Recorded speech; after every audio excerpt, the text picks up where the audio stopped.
Welcome back to the Crochet Crowd. So it's my friends at yarnspirations.com. I'm your host, Mikey. Today is the crossover pouch.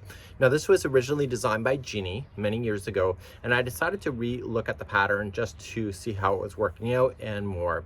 So this crosses over your body, or you can just go straight on down, you can decide. So in the video description, there's going to be a link for the free pattern for this, and these are just made up of 2 squares. They're both the same, and it's using over the rainbow granny square.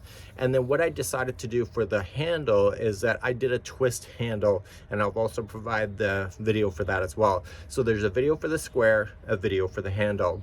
Once you have the squares done, you're just going to go around the outside, single crochet, and on the corners just put 3 single crochet in there, and you're putting the 2 together.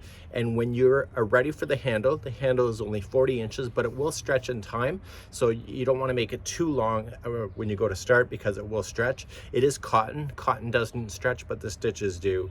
You're just going to sew it to the interior of your little pouch, and therefore if you're just running around with your phone or something, you could just cross it over your body and enjoy. So this here is a really neat concept, and you can cross it over and make it as long or as short as you want it to be. So this here is the crossover pouch by Jeannie, and it's just been newly revised.